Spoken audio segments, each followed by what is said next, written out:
shall the world magutol e walang dael. Blessed are you, Jehovah, our King of the universe, who sanctified us, His commandments, whose name is forever and ever and ever. So, thank you so much, Adonai, for this wonderful Shabbat that we are able to freely gather ourselves together and study your Torah so we can better understand your will, your perfect will in our life. So, Yeshua, Yeshua, Mishikeno, we pray. Amen. So, sinasanay ko yung sarili ko magsalita ng walang kausap. Sino dito nagsalita walang kausap?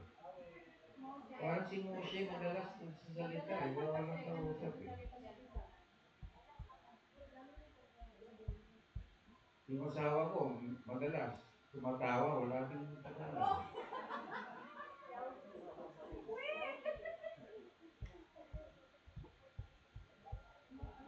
Hindi po. Alam niyo naman ako, pag nag-joke, may malalim na kahulugan, di ba?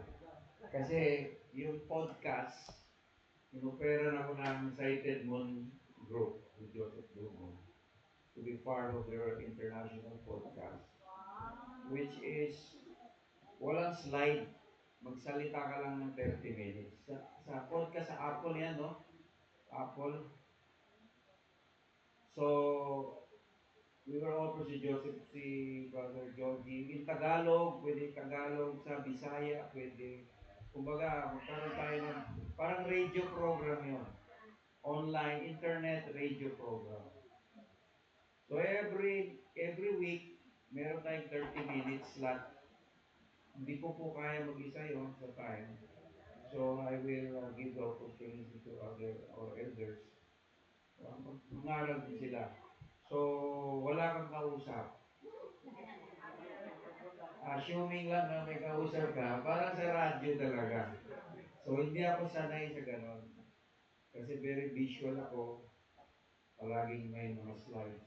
But we have to adapt to the needs. No? So, so what we're going to talk about today is, again, the feast, because we are going to have the feast of Sukkot, first day tomorrow night, according to the Abid uh, calendar, which is, I explained yesterday, no?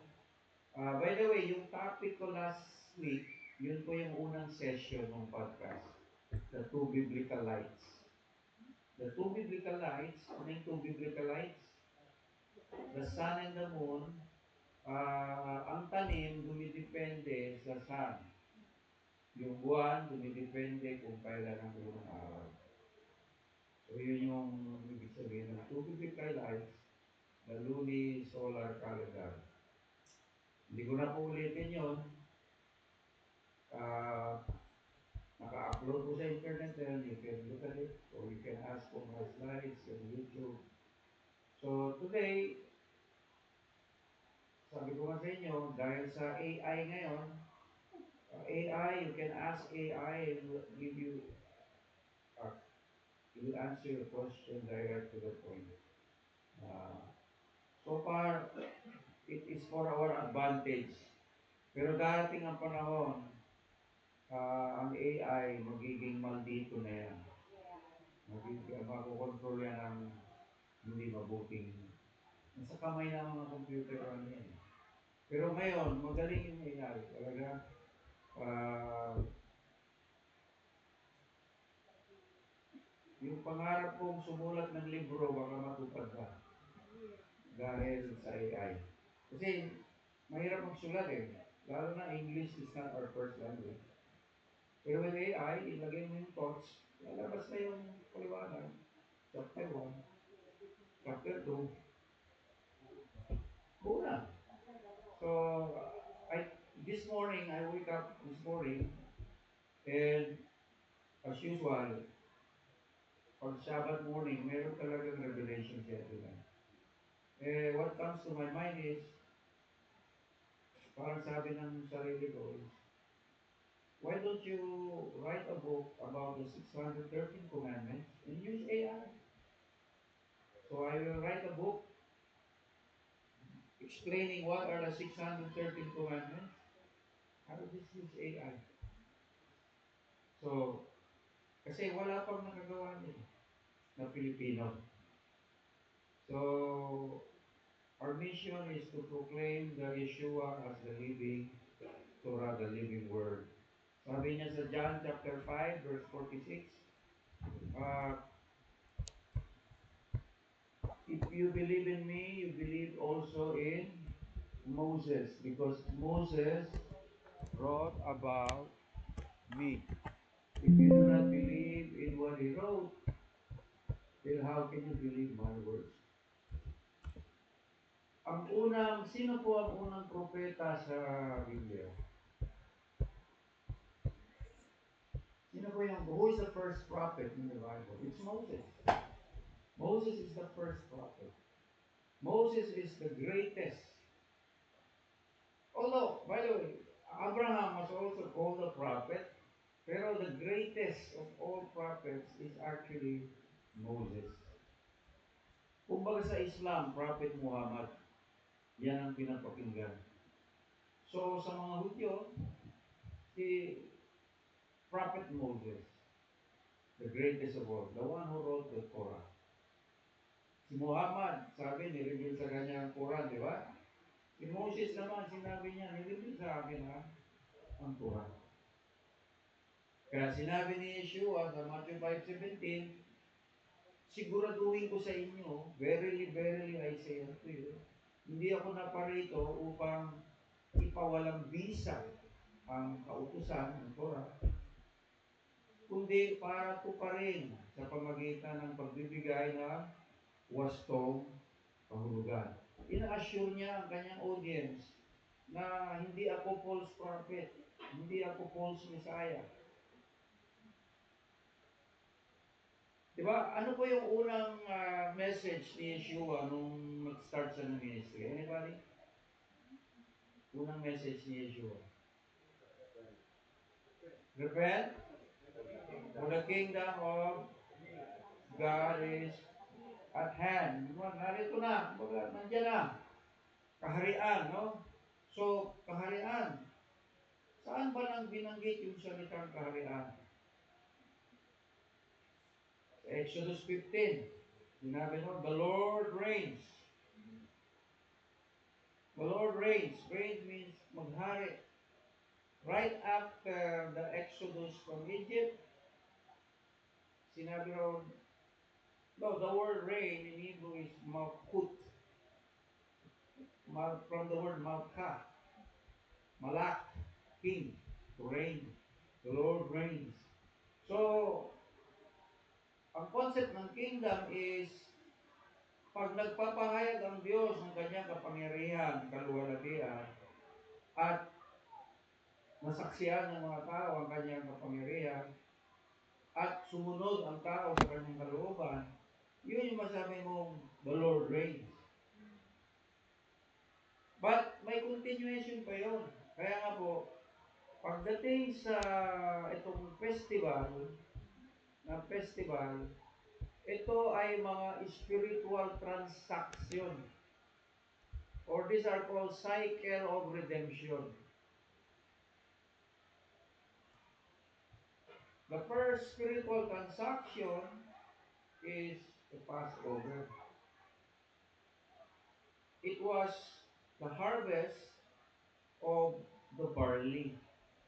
So tandaan niyo po, ang Bible ay full of symbolism. Palagi yan may literal at spiritual meaning. So, pag sinabing ulan, the latter rain and the former rain, what does rain symbolize? Diba? Deuteronomy 32, let your Torah drop as the rain from the sky. So what does it mean? The Torah is God's blessing and teaching. Sinabi yun. Sinabi na, I will pour out my spirit just like in the days of old, the latter rain and the former rain. So in this context, what does rain symbolize? The Holy Spirit. Pero ano ba yung nagagawa ng rain?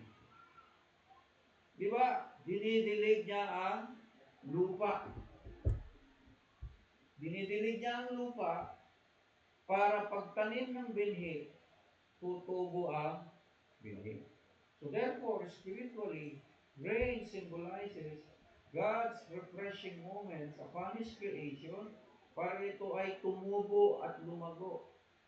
No? Dito sa Binayoyo, medyo bundok, pag kumidlat dito tapos may ulan, anong ibig sabihin niya? Nagbo-bowling si San Pedro daw. Hindi po.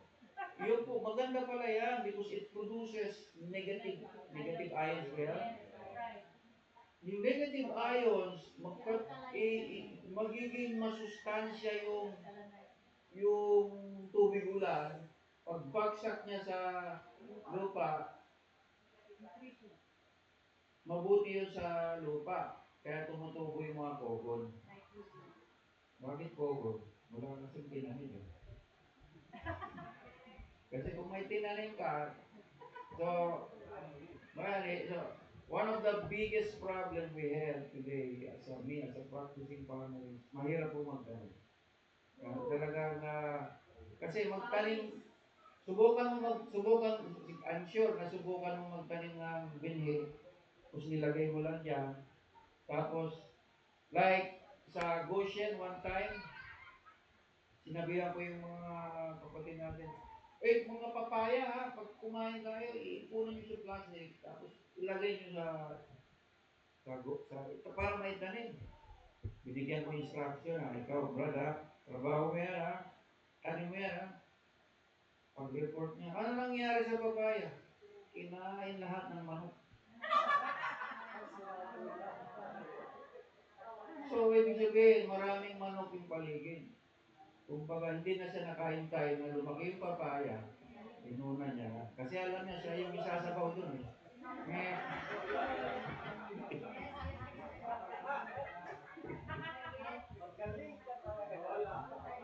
So, yun. So, then, ngayon, sa Goshen, na-realize ko, you have to take it seriously when you want really to expect to harvest, no? So, good thing is, nakahanap ako ng kontraktor na kalabaw. Bubungkalin niya yung lupa, ha? Kontraktor, hindi ko yun sa flooding worker.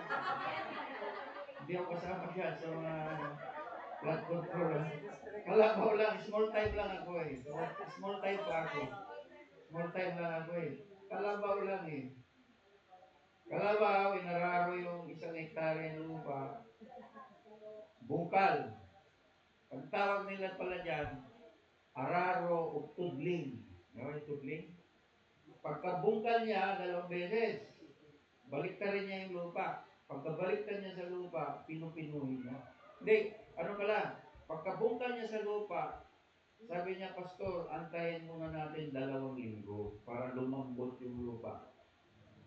Sabi Pastor, mas maganda may ulan para lalambot. Pag lambot na yung after 2 weeks, babalik ako, pipinuhin ko na yung binungkal niyang lupa, di ba? Malalaki yung gano'n. Pipinuhin niya na yun, tapos i-align niya na yun, tapos itatanim. So ngayon, ang tanong, sino magtanim? Walang tao magtanim, lahat busy. May nakita akong pastor na Methodist, walang trabaho. Pastor, ikaw na magtanim. Pumayag. So meron na tayo taga-tinman ngayon, pastor Methodist. May prayer pa. So, tumutubo na yung mga mais, upland rice, mani. So, nag-start na po. So, hindi yung madali. Lalo na kung organic ang iyong plano. You have to put all kinds of organic material which is hard to find, and you have a choice to do commercial farming with mga urea, mga gano'n. So that's hindi po siya madali. Kailangan mataba yung lupa. But the thing is, we're talking about rain, dependent po talaga sa rain ang farmer. That's why in John chapter 8, basahin natin sa John chapter 8, at the feast of dedication, sinabi ko, ano yung feast of dedication? Sabi nila, ito daw ay Hanukkah. Kasi to dedicate means Hanuk. Hanuk means from the word Enoch, Hanuk, to dedicate. So, but actually, the feast of dedication is the feast of Shmini Atzeret, the 8th day of Sukkot. Kasi the 8th day of Sukkot, uh, sino may internet, can you find Ben show yung the feast with Yeshua, John chapter 8, something, the exact verse. Wala akong prepare by faith lang to. Kasi nga, bukas ko pa rin prepare ko. So, during the dedication is the time when the temple was dedicated in the time of Solomon, which is the 8th day. The tabernacle was also dedicated on the 8th day, so it's called dedication. So it's the Feast of Sukkot right there in John chapter 7, 8, 9, and 10. They are celebrating the Sukkot. And sabi noon, on the great day, type mo dyan, on the great day of the feast, Bible verse, Book of John. On the great day of the feast, Yeshua cried out, I am the light of the world. Out of your innermost belly comes forth rivers of living water. So one of John, John 7:37.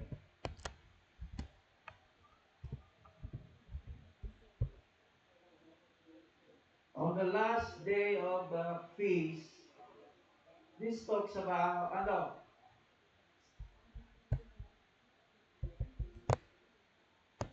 Okay. Nang huling araw, ng dakilang araw ng kapistahan. Anong kapistahan? That last day of Sukkot, kasi Feast of the 8th day is an extension of Sukkot. It is not Sukkot. It is a separate feast. The Shmini Atzeret, it's not Sukkot. It's an extension of Sukkot. It's after the 7 days of Sukkot. It's 8th day.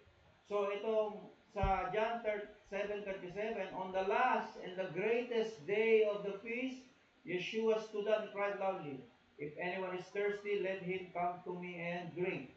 Kung ang sinumang tao na uuhaw ay pumarito siya sa akin at uminom.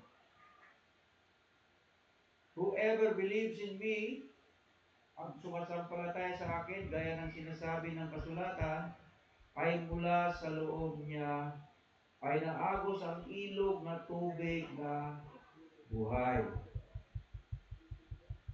So ang tinutukoy niya is ang Holy Spirit. Why he's talking about water? Because I was in Israel in 2010 and I was there during the Feast of Sukkot and nag-extend ako ng aking stay. Sinulit ko yung 2 months na visa pre-requirement. So, ninabot ako ng November, wala pang ulan. Nag-alala na po yung mga tao, pag walang ulan, kawawa yung ating mga tanim.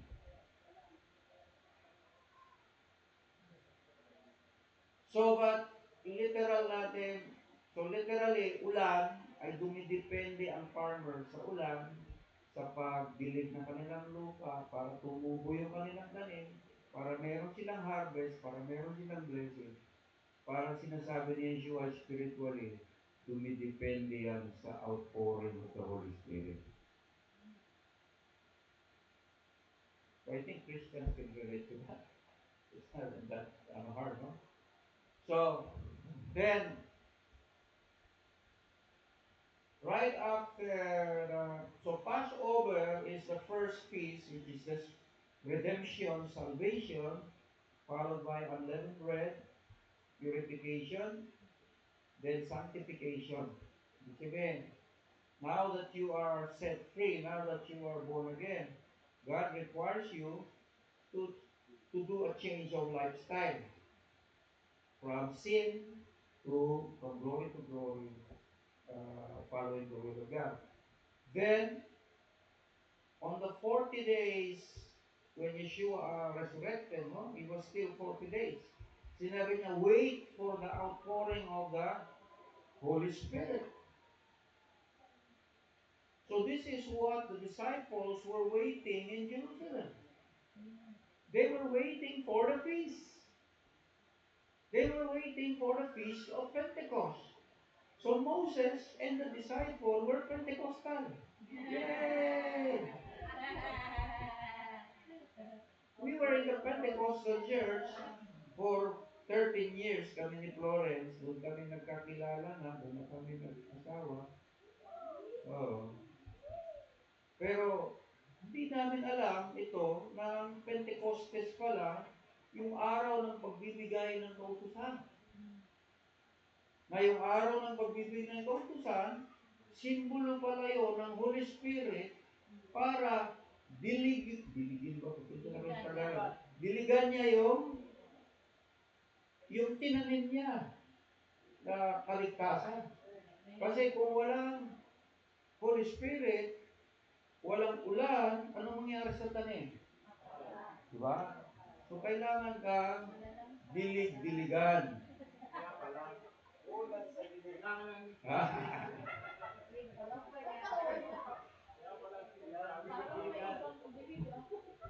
so,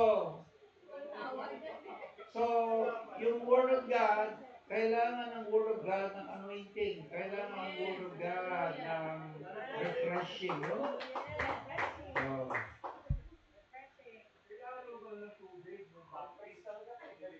yeah. Sinisimplify ko lang ngayon eh. Kasi nga, nandito si John eh.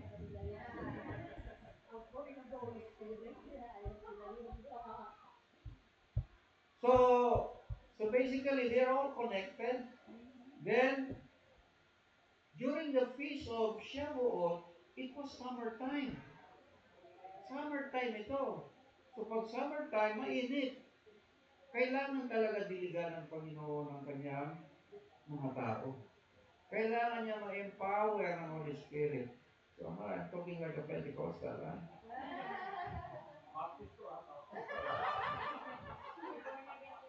So, so now, the context, so basically the Torah talks about the first feast, Passover, is the barley harvest. The second feast, Shavuot, is the wheat harvest. And the Sukkot now is called the final harvest. So what is being harvested here? Souls for the kingdom of God. So now if you understand Torah, the barley represents mga taong inaani niya para kasama sa karera ng Diyos. Yung mga wheat na pinuputol nila at inaalay na first fruit, ito pala ay mga represent mga taong aanihin para sa karera ng Diyos. So they are in context of the agricultural harvest in Israel. Then, the most exciting part here is in the Feast of Sukkot, this is called the final harvest of the year. So you have the 7 species of the land. And one of the 7 species of the land na i-harvest is pigs. Hindi ko, tayo pa na. Ha? Pigs ba? basta FIG. Hindi PIG. So, pigs represents Israel. Sabi niya siya, when you see this fig tree blossoming, it's a sign. The fig fruit is a symbol of Israel. So it talks about on the Feast of Sukkot, during the temple time, 70 bulls are being sacrificed to include the nations. So the Feast of Tabernacle, the third pilgrimage feast, is called the Feast of the Nation. In Zechariah chapter 14, sabi doon, if those people, the surviving people from the nations, will not celebrate the Feast of Tabernacle, there will be no rain. So again, talks about rain, talks about your plants needs rain, your trees needs rain, your vegetables needs rain. Talks about food security, it talks about kabuhayan, yes, and it talks about spiritual condition. So without rain, without the Holy Spirit, walang buhay. So you're talking about, so sa atin, we don't pray for rain because there's too much rain. We pray for the rain. Lord, pwede mo hinahinay mo konti, Lord. Hindi. Alam mo ba, 2 linggo na ako naghihintay para ayusin namin yung bubong. Kasi kung kailan ang ulan, tsaka ka lang mag-isip bakit ay mag-repair ng bubong. Dapat nire-repair mo yung bubong pag hindi tag-ulan. Ayun naman, sinabog ko yung sarili ko eh. No, kasi hintay mo pa ulan eh, bago mo ayusin.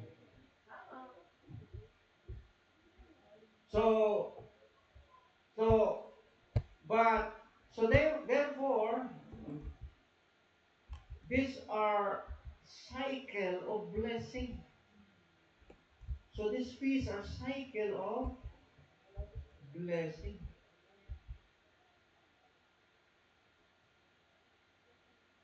So yung cycle of blessing, pag sinabing cycle, circular. Umiikot siya. So, pag paikot-ikot ka, kaya sabi niya, huwag ka na mag-invento, do not reinvent the wheel. It is already perfect. May kasabihan yun. So, ibig sabihin, sundin mo na lang yung pattern. So, when we follow this, so spiritually, physically, agriculturally, spiritually, nandun yung mga levels of meaning, no? Pardes, Parashat, Yamesh, Sod level. So, in the book of Revelation, it talks about, in Revelation's later part, it talks about harvest. It talks about the angels gather the harvest, hawakan, you take the sickle and make the final harvest. So, pag sinabing harvest, anong tinutukoy? Mag-harvest ba sila bigas? No, they're talking about souls. Mga iha-harvest sa kingdom. Sa day of Pentecost, 3,000 souls were harvested. In the final days, so, itong movement na sinasali natin is talks about the end time harvest of God's chosen people. So once this has been revealed to you, ito po ay, pag nireveal sa iyo ang Torah, ang peace, ang Shabbat, that means you are a called person. Hindi ka lang tinawag, kasi pag sinabing tinawag, tinawag. Sinisitan tinawag. So, tinawag ka, ang tanong, nag-respond ka ba? Oh. So, So, so, pag tinawag ka, sabi ka, kung mananatili ka sa pagsunod sa akin, mananatili. You abide in me, and I abide in you, and you keep my commandments, the love of God is being perfected in you. You walk as I walk. So tayo, mga tinuturuan nyo, we follow the commandments as much as possible, not for salvation, but for sanctification.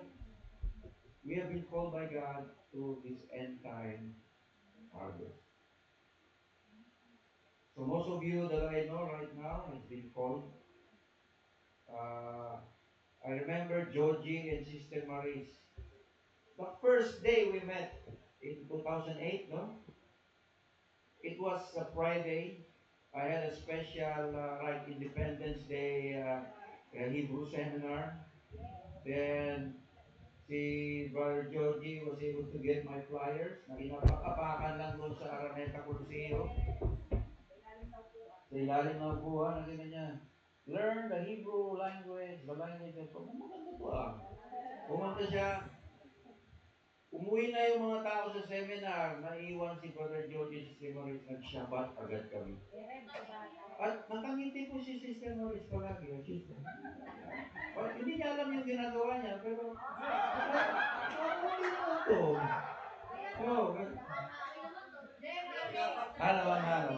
Oh, pero not everybody, di ba? It was only you and a couple of people who stayed, di ba? So, sabihin, pinili sila talaga. Yes. Then right after, we were renting up. By the way, nag-umpisa po kami no, nagre-renta po ako tuwing Sabat. Binibit-bit namin yung electric fan, yung mga mikropono, kaldero. Kala nyo, sitting pretty agad kami. Hindi po, naghihirap po kami. Bit-bit namin yung kala nyo, Alvin, paano na agad? Nag-drive agad ako ng 4x4. Electric fan yung dala-dala namin. Kaldero. Para lang mag-Shabbat kami. Then, a few moments later,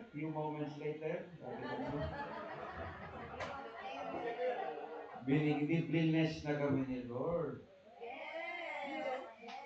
Yung unit 4402 ng Summit Tower, malapit na sa langit, pinahiram sa amin ng may-ari. Brother Ray, gamitin mo sa ministry dahil may calling ka. Sister Maris, tumatalon, yay! Alala ko pa eh. Tagumpay. Nagsimula na si Brother Georgie. Jesus come. Nung nagsimula si Georgie, hindi na natigil. Tuloy-tuloy lang doon ngayon. Nakita mo yung cycle na yun. Umiikot-ikot lang. We're just, kumbaga, hindi tayo gumagawa ng sariling lakad. Alam mo, ito I'm talking about AI, no? Sabi ng AI, the Torah, the instruction, the commandments, is the blueprint of the Creator. When you buy a new appliances, the manual tells you, if you want to fully utilize the benefits of this product, read carefully the instruction manual. It's for your own benefit. So nag-iwan na si Yahweh Elohim, ang creator of the universe. Just imagine the creator of the universe. Nag-iwan siya ng instruction para you maximize your life on earth. Mamaya, I'm being led to tell you about Sukkah.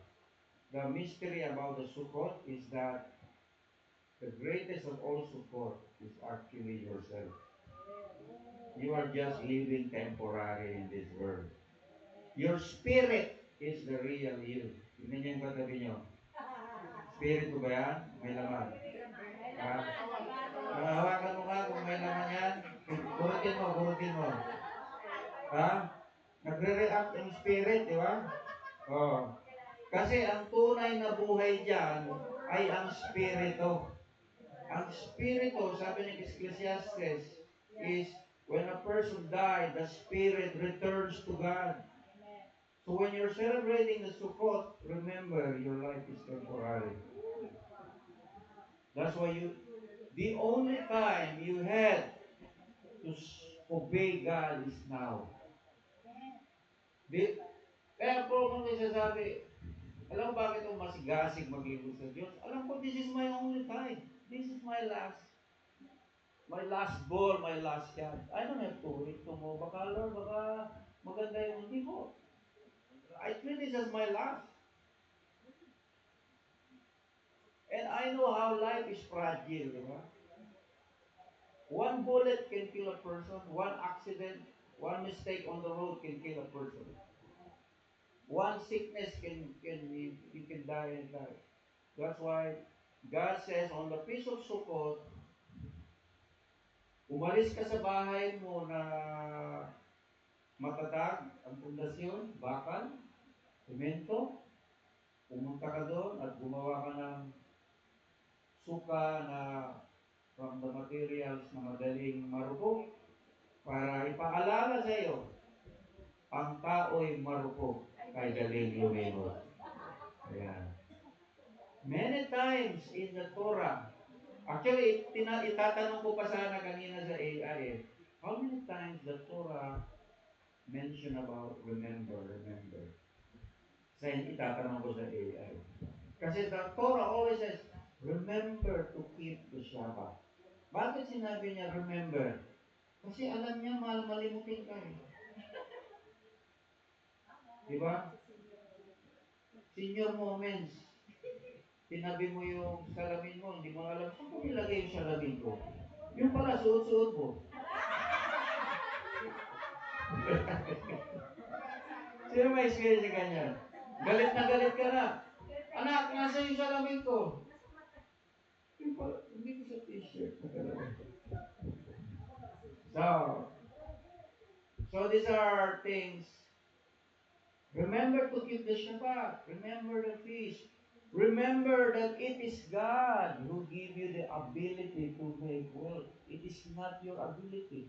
Minsan, pag pinagpapala na tayo, pinanin, ang galing ko siguro. Hindi. Siya lang po ang magaling dito. Yahweh Elohim. Para pagkanapin siya Yahweh. It's all, kaya tama po, it's all about His abundant mercies and grace. Alam mo ba sa Hebrew, there are words in Hebrew are plural. Di ba sa grammar English, there must be a singular and a plural, di ba? Pero in Hebrew, it's different. There are words na walang singular. There are also words that are purely singular, walang plural. Like water. In Hebrew, mayim is plural. There's no may or light. Meron siyang singular na plural. Shamayim. Shamayim means heavens. So there is no actually heaven. Imagine there's no heaven. Heavens. Because the heavens are always many. Waters are also many. Even the word Yerushalayim, hindi siya singular eh. Because there is coming a new Jerusalem that is going to be coming down from heaven in the 8th day after the 7th division. This is actually the Shemini Atzeret. Diba in Jewish tradition, for 7 days, they will build a sukkah. Then right after the 7th-day sukkah, they will tear down their sukkah or dismantle their sukkah because they're going to celebrate the 8th day. It's a Jewish tradition, and what does it mean? Because after 7 days, which is 1 day is like 1,000 years, 7 days of perfection, there's going to be another new beginning of that perfection. And that's the 8th day. So, why do you dismantle the sukkah on the 7th day? Now we're going deeper to the sukkah. Because you're returning to God's Spirit on the 8th day. You're going to return to perfection. The temporary will be no more. Right now, it's temporary. Ang intindi ng malalim. Say amen. Ayan. Inom ng kape yan.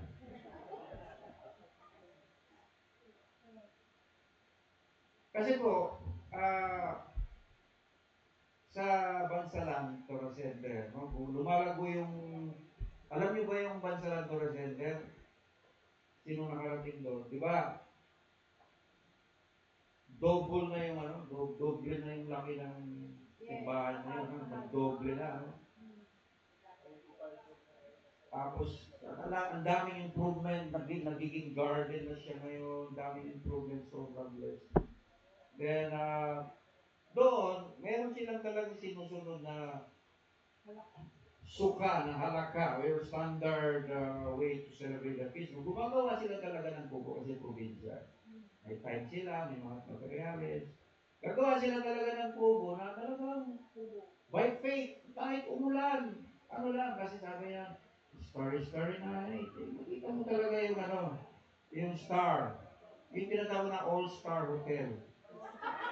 Ayun, makikita mo. Sila 5-star lang eh. Ikaw all-star eh. Maliwanag ang gabi. Ang problem lang pag umulan. So, so ang, so, sabi ko sa kanila, hindi ubra yan sa Manila kasi tag-ulan talaga doon. We tried many times, di ba? From the first Sukot, naalala ko pa yung mga abaring nung first Sukot dito, di ba? Parang mga basang sisiw galing sa baba, no? Basa lahat dito. Siyempre maawa din ako na lahat tayo, di ba? Tag-ulan, wala pang bubong nito, wala pa lahat yan, di ba? Sukot tayo dito, di ba? Si John na yata, nandito pa nun eh. So, payat ka pa nun eh. Maliit pa si John na eh. So, sinadjust ko, lagyan nyo ng yero.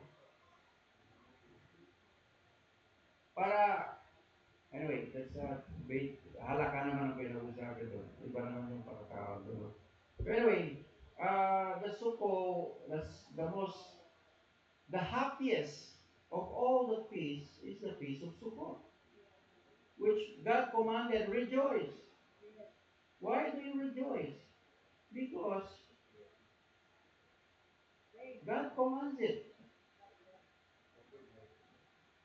Because you have reached that cycle of in your life na dumaan ka na sa Passover, dumaan ka na sa Holy Spirit process, kaya dumaan ka na sa journey mo, sa trials mo, and now, nandun ka na sa peak of your cycle. So, ibig sabihin, you are moving forward. You are moving forward towards the day when God will reveal more of His work to you. So it's not, sabi ng AI, the commandments are not arbitrary rules. Hindi siya random. Hindi siya parang nag-appear lang ng gano'n. Hindi siya suggestion. Hindi siya option. But sa command is not an option. Hindi yan parang command ng asawa mo. Sino dito kinukomanda ng asawa mo? Ang tanong mo, is that a command or a request? Is that a mitzvot? It's a mitzvah. So, when God commands something, He carries the authority. Pag nag-command yung general sa kanyang mga opisyal, may kasamang authority yun. The tree of life in the Garden of Eden represents that authority for God. Adam and Eve was not perfect when they were created. They have the potential to be perfect. Adam and Eve is not, was given the potential to live forever if they had chose to eat from the tree of life, but they did not. They have the potential to be like God. So tandaan niyo po, the concept of commandments authority comes from the commandments. Where does the government gets its authority and power? It's from the law. The government reward mga citizens that are obedient. The government will punish the citizens that are disobedient. And he will control those citizens that are pasaway. Same procedure. So the Torah is a system of reward. So tama po yun. Because people loves reward. Sino gusto ng reward? Bakit ka nag-asawa? Kasi may reward ka eh. Ano yung reward mo? Peace. Hindi. Yung mga anak mo, yan ang reward mo. Tingnan mo yun, yan ha. The reason why you get married is because you get benefits out of it. Di ba? May nagluluto sa'yo. Tagaluto. Meron din taga-review. Taga-saway. Taga-kwan. Taga-sabon. Lahat na. So, God, when you have a relationship with God, it's a relation of reward and blessing. That's why the Torah is about blessing and it's reward. And who doesn't want rewards? Kaya, may Hudyo, mga kaibigan ko, kinukumbinsi ako, brother, ay, hindi naman required mag-Torah ang Gentile. Sabi ko, parang sinasabi mo, ayaw ko nang mag-bless. Mahal mo ba ako as a friend? Ayaw mo ba ako mag-bless? Ikaw lang gusto mag-bless. I need the blessing of God. Kaya nila nagkakapit tayo dito, sinabi ko sa mga kapatid na, nung nireveal sa akin ang Torah, wala akong pagkakapitan iba. Sino yung titingalain ko bilang spiritual leader? Because you always have to look on somebody that is worth, following. But I can see even the best leaders, they fail.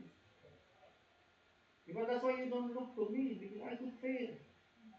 But when you look into Yahweh Elohim, failure is not dapat, hindi nakasama yan. The failure comes when we disobey. That's failure. Or ang tawag niya, malas. Minamalas ka na. So, kaya nga the word for curse in Hebrew is Mishba, Goreret, Mishba. Abera, Goreret, Abera. Woo! Mishba, Goreret, Mishba. Goreret, Abera, Goreret, Abera. Abera means mitzvah, goreret mitzvah. Ang reward mo by the reward, the commandment itself is already your reward. Because not so many people knows the commandment. Not everybody knows the commandment of God. In fact, in Christianity, the opposite is being taught today. You don't need to follow any commandments. So if the commandments leads you to another commandment. Another commandment leads you to another commandment. But the abera means yung violation of the commandments. Aberia. Aberia, mag-aaberia. If you're a businessman, you cannot afford aberia, mga kapatid. Pag sinabing aberia sa negosyo, lugi ang negosyo. Sino gusto malugi? Di ba? Kung mayroon kang transaksyon, tapos hindi natuloy na aberya, hindi magandang pananaw yun. You have to succeed. There's no other choice but to succeed. And the commandments will give you the power to succeed. Joshua 1:8. Meditate on the Torah day and night and be careful to do everything that is written therein, and you shall make your way prosperous, and successful. Successful. And one of the things, pag sinabing success, materially and spiritually. Di ba? Sa farming, that's why marami pala ayaw sa farming. Because the farmer cannot predict 100% success. One of the enemies of a farmer is yung mga insecticide, pesticide, herbicide, cananide, herbicide. Oo, kasi po, in-interview ko yung isang batikan na farmer, no? Sabi niya, sa commercial farming ngayon, patindi ng patindi ang chemical. Halimbawa, may farm ka, may tanim ka na say carrots, may peste yun na kumakain dun sa mga dahon. I-sprayan mo ng chemical yun, ng matapang. So, mawala na yung pesticide. Pupunta yun sa kabilang farm na mahina-hina yung chemical. Ngayon, organic farming ka, lahat ng peste nandun sa iyo.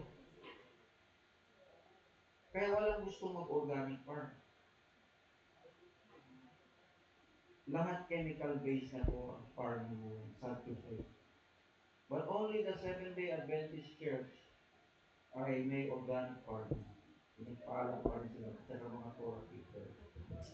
Anyway, so much to that, no? So the farmer cannot predict 100%. In fact, karamihan sa mga farmer lugi, inutang yung chemical ha, magtanim siya, nag-hire siya ng tao, linis, bungkal lupa, bili ng bini, tanim, utang chemical, ang harvest, konti yung harvest, dahil maraming peste, binenta niya, break even. Pero yung expenses niya, nag-aaral sa college, yung high school anak niya, lugi. Pag wala nang magawa, ibenta niya yung lupa niya. Pupunta sa Manila, magtrabaho. Pag may pandemic, uuwi ulit sa probinsya, wala na sa lupa. Sad to say, yan po ang cycle ng maraming Pilipino. Bakit?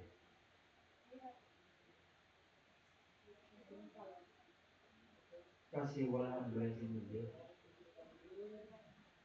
Sa mind ko mga kapatid, sa ngayon, now that I have the Torah, my mind is telling me, okay, I'm only destined to succeed. Spiritually, material, whatever it is.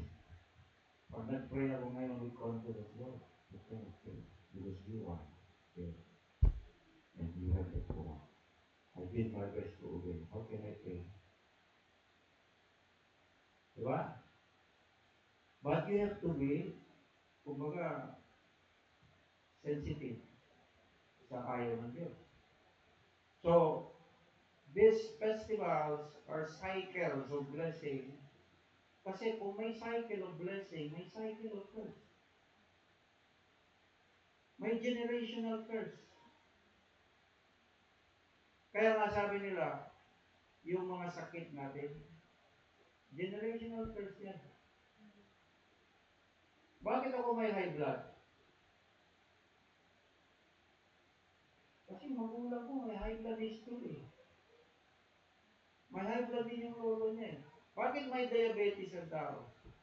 Yung tatay niya, magulang niya may diabetes din eh. Yung lolo niya may diabetes din eh. Bakit siya may sakit sa puso? Yung magulang niya ganun din eh. Yung lolo niya, alam niyo ba yung ganon? That's a generational curse. Bakit? Sumunod ba yung magulang natin sa Torah? Sumunod ba yung lolo natin sa Torah? Kaawaan na nga lang ng Diyos ko, nagtura ngayon tayo. This is the time to break all those curses. That's why when you obey the Torah, you're breaking the cycle of this curse in your life. Whatever it is, mag-break mo yung curse. You're a new dimension. Kaya sabi nila, open heaven, supernatural, miracle. Yes, that is true. I believe on that.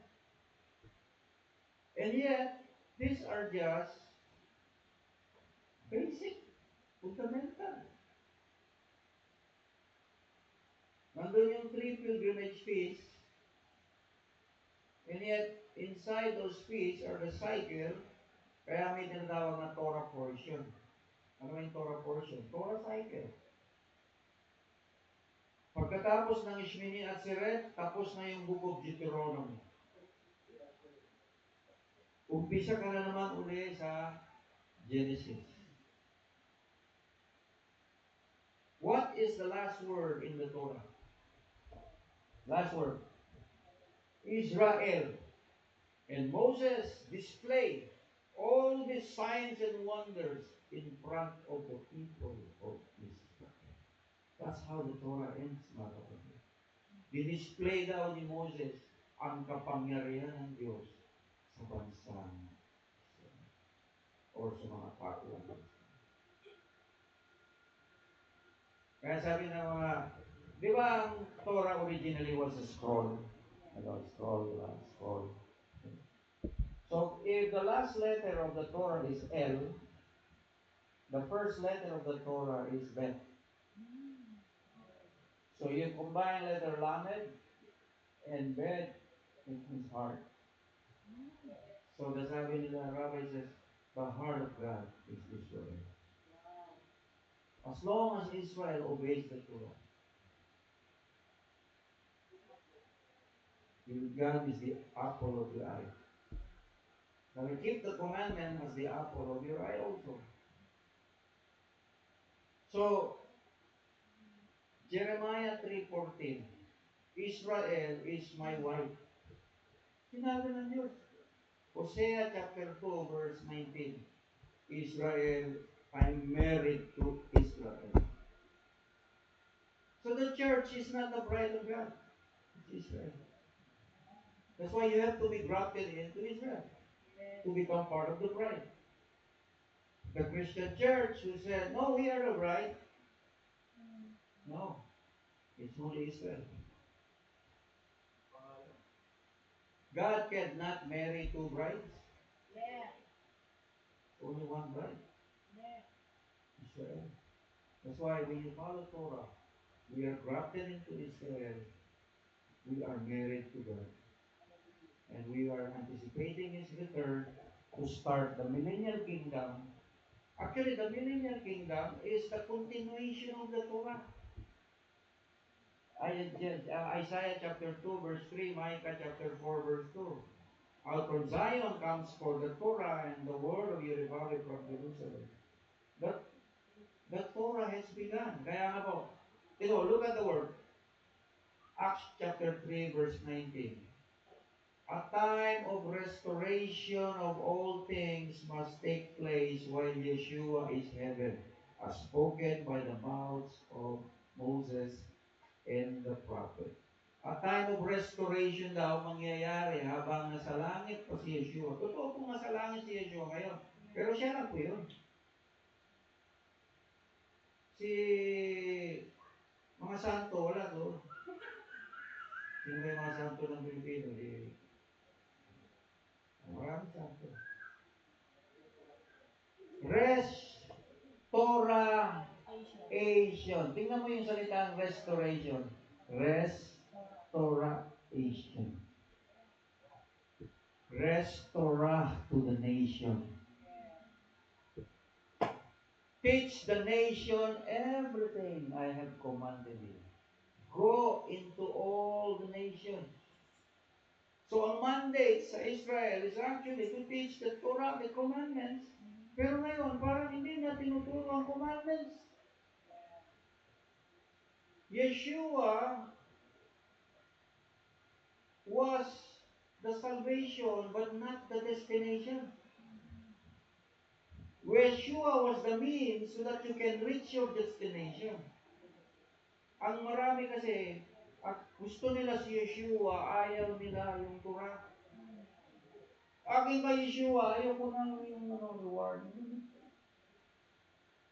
Parang gusto mo mahal kita, pero ikaw lang gusto ko. Wala nang, parang, Yakapin mo lang si Yeshua, yun na lang, kumbaga, para kang nagpasagip, para kang alam mo yung nire-rescue ka sa tubig. No? O, pero hindi yun ang salvation eh. Salvation, the better word is redemption. You redeem for a purpose. You redeem ka sa Passover, pinalakad ka ng unleavened bread, purification, tanggapin mo ang Holy Spirit, the commandments, proseso ng iyong kaligtasan, para pagbalik niya sa trumpets, ready ka na. Yun yung tamang cycle ng salvation. Yun yung tamang proseso. So, alisin mo yung Torah, alisin mo yung proseso, pwede ka ba maging finished product na walang proseso? So, that's why tinatawag ito wilderness journey. Yesterday, I was sharing to Brother Chris about something in the Torah na the wilderness journey is actually for immature people. Hello? Yung 40 years wandering are the immature people because they keep relying on the miracles of God, of the manna. Kasi pupulutin na lang nila ang biyaya kasi wala eh. Hindi nila kaya iligtas ang sarili nila eh. So take note, yung tinatawag na slavery, yung tinatawag na liberation, freedom. Iba yung concept ng freedom sa Torah. The perfect law of freedom. Kasi, what is the first commandment in the Ten Commandments? I am the Lord your God. I am the one who rescued you from slavery in Egypt. What does it mean? You are slave within yourself. You are slave to your own self. I realize we are still slave, mga kapatid. Bakit tayo nagagalit pa? Kasi kung totoo nga sa Diyos ka na, hindi ka na nagagalit eh. Bakit nagagalit ka pa? You're still slave to your own self. Bakit nag-isip ka bang gumawa ng kasalanan? Kung tutuusin, may Holy Spirit ka na. Because nandun pa yung flesh eh. Hindi pa tapos. That's why the commandments is the antidote to that slavery. Alam mo yung antidote? Gamot. Ang gamot sa kasalanan ay yung commandments. Reminding you, huwag kang magkasala, anak. Huwag kang magkasala, anak. Kasi walang pinipili yan. Kahit sino ka pa, kahit si Moses ka pa, pag nagkasala ka, tatamaan ka ng curse. Kahit sino ka pa. Kahit brother ay ka pa, pag magkasala ka, mamalasin ka. Tatamaan ka. Wala kang exempt dito. Kaya tayo, di ba, ang genuine na Torah keeper, may 10 commandments talaga yung kada Shabbat. Hindi talaga mawala yan. Everywhere in the world, basta siguro, totoong Messianic congregation, meron talaga yan 10 commandments. Bakit? Paalaala yan eh, sa iyong kalagayan.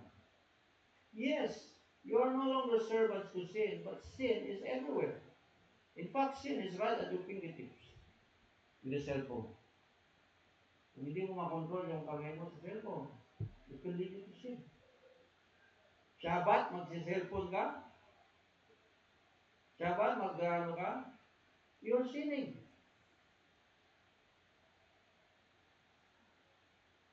Dapat i-maximize natin yung Shabbat natin. Kaya sabi ko, hanggang maaari, Moises, huwag kang magluto ng mainit na tubig. Tubig. 6 o'clock, wala relief. Testing yan. Tinitest lang tayo niya. So all these commandments are designed for you to succeed. Alam mo, especially in the province, in Zamboanga, when I go Zamboanga del Norte, you can see poverty everywhere. Ano yung poverty? Yung parang hindi nagbabago yung buhay ng tao. Ewan ko kung sa inyo kung may probinsya kayo ha. Have you ever went home probinsya? Tapos yung kilala mo 40 years ago, ganun pa rin yung buhay niya. Walang nagbago. Lumala pa. Bakit? Wala siyang buhay. Baka, sabi ko, kung hindi ako nagbago, ganun din ako. Ganun din ako tulad niya. Pero ang layo na ng tinatbo ko. Mabalik ako dyan. Diba? Iba na itong tinatahak. Mang glory to glory na ito eh. Mga kapatid, I'm proud to announce to you that lahat ng efforts ng MLPC as a group, no? Personal effort ko, your group effort, your participation, your prayers, your support is not going to waste. Wala pong masayang po. Lahat po nagbunga mga kapatid. Amen. Hallelujah. Isang grupo ng mga pastor, Cagayan de Oro, bibiyahe sila ngayon, bukas, mag-join sa Bansalan Tournament. Mag-celebrate na ng peace. This is the first time. Yung sa Davao City Christian Bible Channel will celebrate a peace of support for the first time. May 100 po na tao yun. I can smell something really big here. And one of the biggest congregation in Davao City just opened the Shabbat last week, 2 weeks ago. 2,000 people. Shabbat service. You can see God is restoring the Filipino back to the Torah. The islands are waiting for the Torah.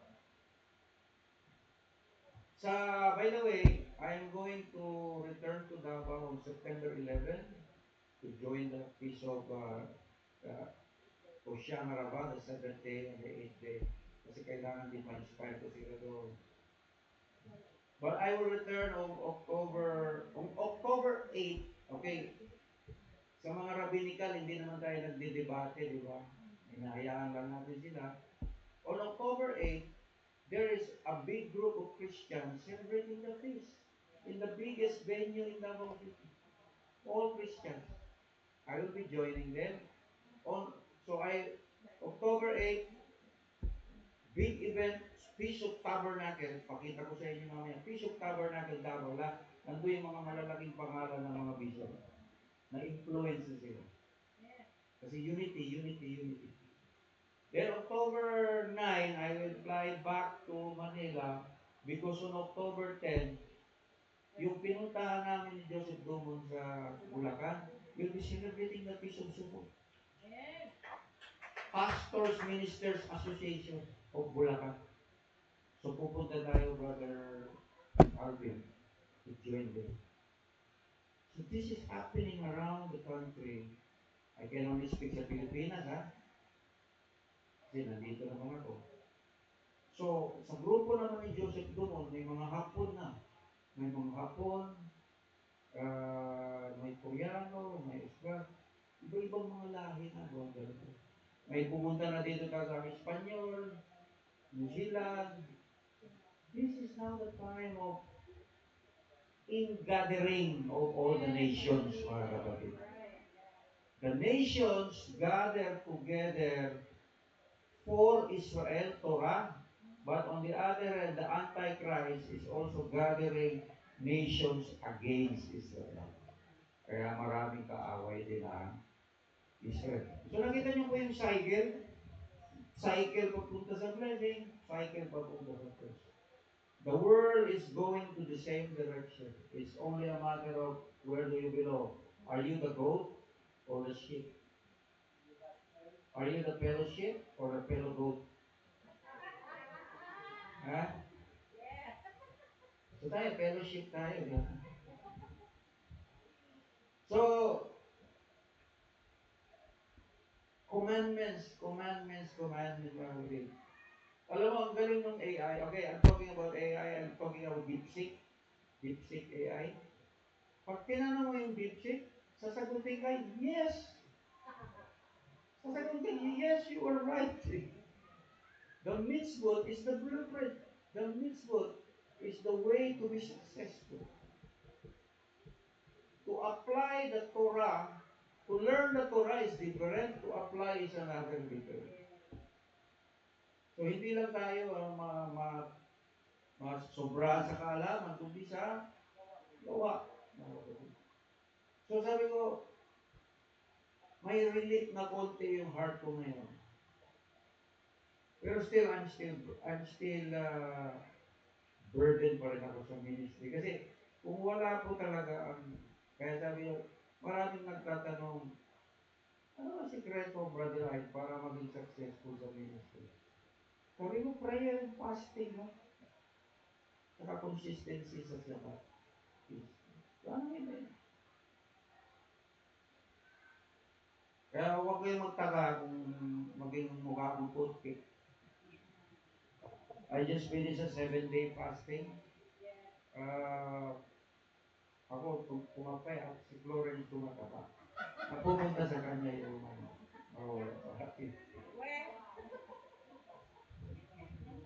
Pero actually, iyon ang gift ko kasi. Gift ko yun eh. I enjoy fasting. Gusto ko mag-fasting. I don't know why. Para akong na-high pag nagpa-fasting ako. Para akong,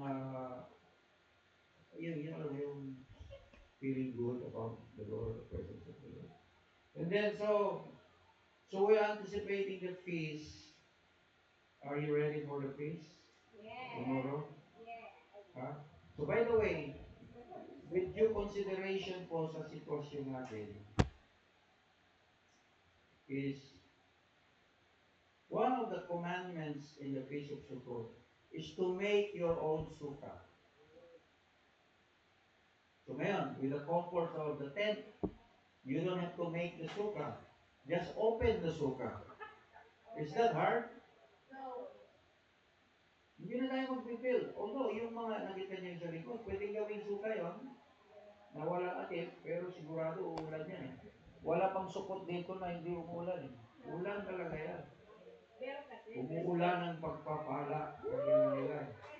Di ba, alam niyo na yung meaning ng ulan? Holy Spirit, saka blessing, harvest. So, okay lang. Okay lang yung ulan. So, kung gusto niyo ng suka dito, pumunta kayo ng maaga. Kasi mapupuno ng suka lahat dito. Tapos, pwede rin matulog dito. Kasi ang commandment is, you stay in your suka. Yun na yung struggle ng marami. Naku, matigas yung simento. Kailangan magdala ka ng karton, butyon, although marami kami ipapahiram dito, first come, first serve. Tutulog ka sa suka, kakain ka sa suka, yan ang command. Really, never know. So, tingnan mo ha, God invented, designed. God in His infinite wisdom, sinabi niya, it would be good for you if you make your soup so that you will really understand the meaning of it. Kaya sa Hebrew sabi mo, you do obey first, then you understand later. So we are privileged to know the Torah and already understand even before you do. But sometimes, most people do not know what they're doing. Just do it. Just do what the Torah says. Build a sukkah. Sabi mo din, you don't have to build it. Open mo na lang yung tent eh. 5 seconds nga lang eh. Yung mga tent ngayon. Isuka ka na. Mahirap ba yun? Ha? So ngayon, Lunes po ang next day, it's up to you. If you work or not, basta it's forbidden to work. The Torah, the Sukkot, is supposed to be a time of fellowship. Actually, 7 days nga yan eh. 7 days yan eh. Si Joseph Dumon, Nasa Amerika ngayon, the sighted moon are joining in the Feast of Tabernacle. Meron silang talagang fellowship. Magkikita-kita sila lahat. So maybe one day they will all come to the Philippines and join us. Hindi po malayo mangyari yun. So, and there's a lot of revelations of Feast of Sukkot. Remember, Sukkot is the final harvest. Sukkot is the final ingatherings. Sukkot is the final dwelling place. Sukkot is the greater meaning of the temporary. What matters most is Yahweh Elohim. Because everything is temporal. Our body is temporal. Diba? Everybody, every day, may namamatay. It's very sad. It's sad but true. That's why we live for that moment to remind us how fragile life is. Vulnerable. Kaya when you sleep in the sukkah, you're actually saying, you're totally reliant.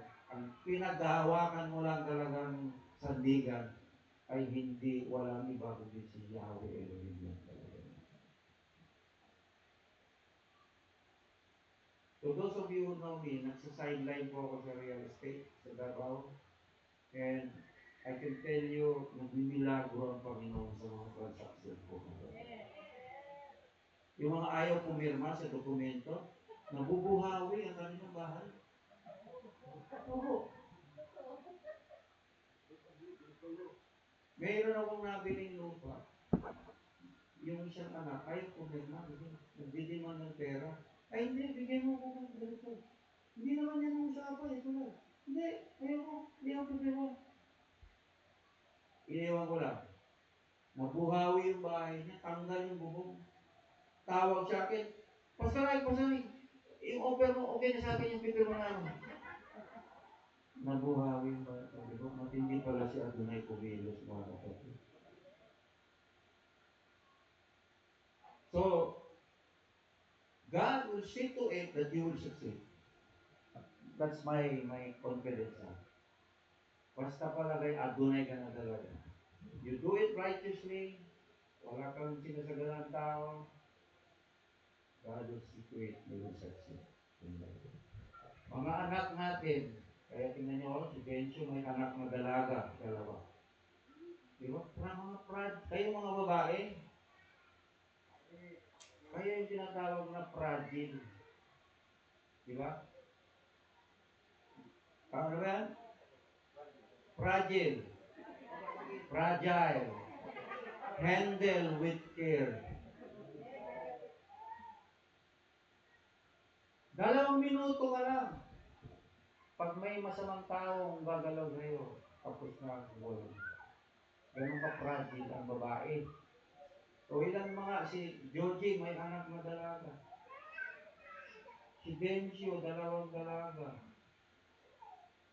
Si Alvin. Oh. Si Joshua, may kasama. Sino pang dalaga dito? Si Malu.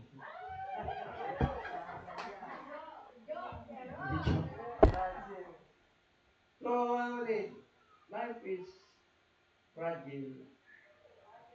Fragile. Di ba? O, sa mga binata na lalaki, fragile din kayo. O. Mga bakla, tumitingin sa inyo. Pogi to, pogi.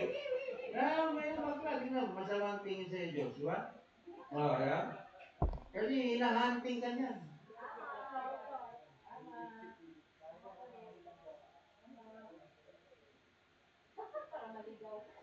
So, ibig sabihin mga kapatid, talagang may demonyo dito sa lupa. Oh, may mga tao talagang demonyo. At maraming demonyo po nasa church. Meron ding mababait na demonyo, akala nyo. Nagpre-praise the Lord na demonyo. Meron din po. Kaya hindi ka maingat. Kaya sabi ko, kung walang Torah, wala. Kung sabi mo wala ng Torah, parang sinasabi mo gusto mo ng gulo, gusto mo ng sirang buhay mo. Imposible walang Torah, mga kapatid. The moment you say no more Torah, parang sinabi mo wala ng batas ang universe. Because the Torah is the law of the universe. The law is what guides the universe. Pag sinabi mo walang law, hindi na iikot ang mundo sa tamang anggulo. Alam mo ba, 1 degree lang magkamali ang piloto? Lalampas siya sa runway. Ano mangyari? Crash landing. Kaya nga may nabangga sa Cagayan de Oro noon na piloto, di ba? Bumangga sa bukid, sa bundok. Nagkamali lang siya ng 3 degrees. 3 degrees. Lalo ng 360 degrees. Magkamali ka lang sa interpretation ng Bible konti. Papunta na yun sa ibang direksyon. Kaya be careful pag sinabing wala ng law, wala ng commandments. So, tingnan mo yung direction, papuntang saan na direction yun. Wala ng law, wala ng commandments, wala ng susunod, hindi ko na alam ang susunod. Imagine mo yun, get yun. The cycle of, di ba? Cycle of blessing, cycle of curse, cycle of life, cycle of death. Kapatid, we're on the same cycle. Araw-araw sa katawan natin, may nabubuhay na cells, may namamatay na cells. Di ba? Every 6 months nga daw, nagpapalit ng... Alam mo ba yung libag? Sino dito may libag? Kanina, naligo ako, daming libag eh. Ano ba yung libag? Hindi naman dumi yan eh. Dead skin cells yan. So even your body is full of dead cells. Pag nagme-mens yung babae, ano ba yan? Dead cells. Tama ba si Doktor? Doktor ba yan? Oh. The dead cells yung yung blood ng menstruation. So therefore, mga kapatid, we are very fortunate. No matter what the situation is, we can rejoice in the peace of Sukkot because God is in control. Siya po ang may control na siya. Sabi niya, I have planned to prosper you, not to harm you. Plans to give you hope and a future. Walang ibang gusto, parang magulang, ayaw niya mapariwara anak na puro mabuti na lang kapatid. Pero likas, ang tao, meron ka sa sariling lakad. Ayaw niyang magpagabay. Kaya minsan, hindi mo maiwasan. Ang anak natin, minsan matigas ang ulo, ayaw sumunod, kadabog-dabog. Bakit? Human nature yun. Pero yung parents, hindi nagsasawa, no? Na, na, naalala ko yung nanay ko noon. Totoo pala, ngayon na magulang na ako. Kaya kayo mga anak, pag maging magulang din kayo, maranasan nyo rin yan. Sinasabihan kayo palagi, sinasabihan. Pag maging magulang ka, ganyan ka din. Baka mas grabe mo pa.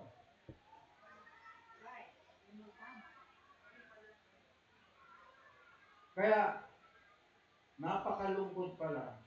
Pag lumaki pala mga bata na hindi kasama ang magulang. Pag lumaki pala ang bata na hindi kasama ang tatay. Makita mo lang. Nagkakaroon ng malfunction. Dysfunctional na tawag yun.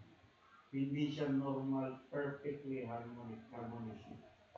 Because God designs to be the family to be solid. The wife doing the job, the husband doing the job, the children, konektado yan eh. Diba? Kaya pinaliwanag ko sa anak ko kanina, na minsan kasi, sabi ko kay Florence, pag merong mga trabaho kasi, hindi pang lalaki yan eh. Di ba, wala ba? Ewan ko kung design, hindi ako marunong maglaba eh. Babad lang ako, babad. Tapos. Pero tingnan mo yung babae, gumaglaba. Lahat, di ba? Oh. Abilidad ng babae yan eh. So everything. So bear in mind, when you talk about community, Torah, may function tayo lahat. Sabi nga, do not compare yourself to others. Do not compare yourself to others. We're all different. We're all, manay tawag na, the, the first chapter of Genesis talks about God separating the waters above from the waters below. He separated the seas from the land. He separated the sky from this and that, the plants, the vegetation, the animal kingdom, and then he created human. It said 6 times the Lord says, good, good, good, good, good, very good. What does it mean? Beauty in diversity. We cannot all be the same. But together, in the eyes of God, he says, it is very good. Georgie cannot be like me. I cannot be like Georgie. You what? Brother Alvin cannot be like me. I cannot be like him. I cannot compare myself to anyone. Basta kung ano yung ability na binigay mo sa'yo, yun ang binigay sa'yo ng Panginoon. Use it for the glory, unity in diversity. Si Brother Dencio is all around technical, repair, troubleshoot, handyman, jack of all trades, master of all. Master of all. Oh, pero I cannot be like him. That's why I need Dencio, paano to? You cannot, hindi daw pwede sabihin ng kamay sa mata, hindi kita kailangan. Hindi daw pwede sabihin ng paa, uy, daliri, hindi kita kailangan. Kailangan ko rin yan sa kulangot. Oh. Maliit. Pero, yan ang mga kulangot. May silbihan. Everybody needs one another. Your small participation, di ba? Hindi mabuong tugtugin kung walang bass guitar. O, si Agnes ngayon yun. Hindi yung mabuong tugtugin kung walang vokalista. At hindi mabubuo kung wala ipapalakpak. So most of you are gifted listeners. Not everybody is a teacher. So, Tabernacle is celebrating beauty of diversity. When you go to Jerusalem on the Feast of Tabernacle, you will see all kinds of color, all kinds of hairstyle, all kinds of nations, 80 nationalities paparada sa Jerusalem on the Feast of Sukkot.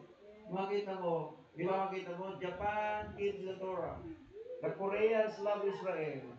The Africans, sabi siya, gumaganon-ganon pa yung mga Africa. Bakit sila gumaganon? Mataas kasi oxygen level nila doon eh. Lahat yan anak ng Diyos. Masaya to mga kapatid. We are anticipating multiplicity.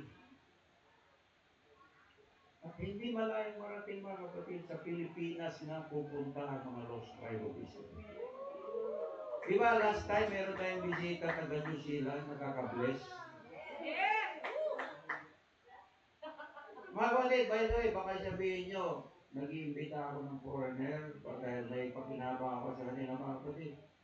Hindi ko sila kilala mga kapatid. Sila po ang naghanap sa akin. Sila po naghanap sa Facebook. Sino ba yung ko nakita sa Pilipinas? Ako yung nakita nila. Siguro si Adonai na po yun. Hindi po ako naghanap ng foreigner. Sila po yung nakahanap sa akin. Si Raul, yung Espanyol, hindi ko po siya kilala. Hinahanap niya ako. Ngayon, engaged na siya sa ating kapatid. Pinadeliver pala siya ni Adonai dahil matindi na yung prayer ng ating kapatid. Panginoon, 40 years in the wilderness na po ako. Sabi ni Mama yun, i-deliver ko na anak. Door to door. Door to door. Praise Adonai. Siyo, napasaya tayo, di ba? Yan po ang miracle siya ng Panginoon. Kaya kayo mga dalaga, huwag kayong tumingin sa iba. I-deliver ng Panginoon yan, door to door. Huwag kang madali, door to door yan. LBC yan, nakalagay sa box.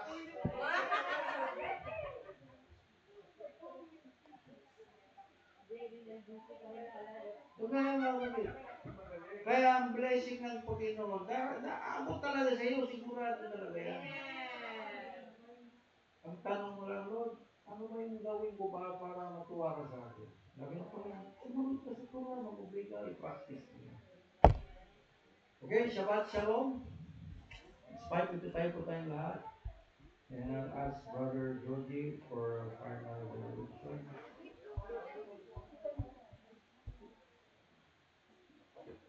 So that's my short practical message on the meaning of the feast, the blessing of the feast, the cycle of the feast, and just pure Torah, mga kapatid. With some jokes, of course.